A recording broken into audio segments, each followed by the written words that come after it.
Salut chez toi, j'espère que tu vas bien. Nous sommes aujourd'hui le 28 janvier. Il nous reste 2 jours pour terminer le mois. Alors il y a des choses que tu dois connaître et que tu dois apprendre à faire pour te maintenir dans un nouveau mois.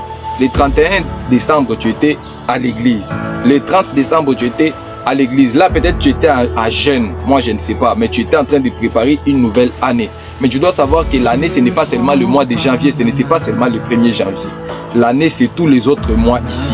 Alors aujourd'hui, il nous reste que 2 jours pour commencer un nouveau mois. Quelles sont les choses que tu dois faire pour te maintenir en force, pour avoir de l'avance sur tes ennemis et te maintenir en puissance pour dominer sur tout le mois qui veut commencer, et les choses que tu dois faire à chaque fin du mois pour te maintenir dans un nouveau mois. C'est ce que je vais te révéler ce matin. Tu es enfant de Dieu, tu n'es pas sorcier, tu n'es pas sataniste, tu n'es pas occultiste, tu n'es pas magicien, tu n'es pas féticheur. Mais regarde comment tu es en train de marcher. Sur la terre, il n'y a que 2 camps. Il y a le camp de la lumière, mais il y a aussi le camp des ténèbres. Chaque enfant de Dieu normal est buté à un combat permanent et quotidien, c'est-à-dire un combat contre Satan et ses acolytes. Alors tu as intérêt à me suivre jusqu'à la fin. Nous sommes dans Nombre chapitre 10, le verset 10, dans un coup d'œil dans les Écritures.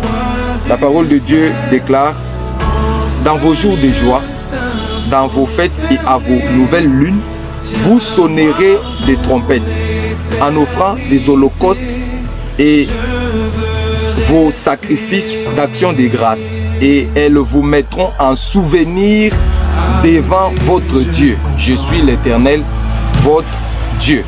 3 choses. 1. Sonner la trompette. Est-ce que tu connais ce que ça veut dire? Sonner la trompette veut dire prier. Donc il faut auto-kisamabondeli.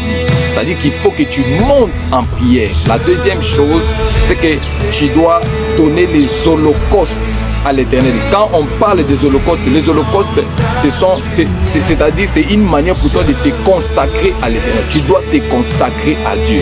Donc si tu n'es pas un homme qui est consacré, comment veux-tu dominer au travail? Comment veux-tu dominer sur tes ennemis? Tu ne domineras pas si tu n'es pas consacré à Dieu. Et la troisième chose, on est en train de parler des offrandes d'action de grâce. Donc tu dois apprendre aussi à donner à l'Éternel des offrandes pour dire merci à Dieu, comme il t'a protégé le mois qui est en train de se terminer, parce que tu veux commencer un nouveau mois. C'est comme ça que tu vas te mettre en souvenir devant l'Éternel.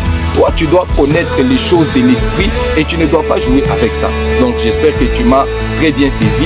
Tu dois donc faire ces 3 choses et tu verras comment le Seigneur va te donner de l'avance sur tes ennemis, comment tu vas dominer sur toutes les puissances des ténèbres. Que le Seigneur te bénisse.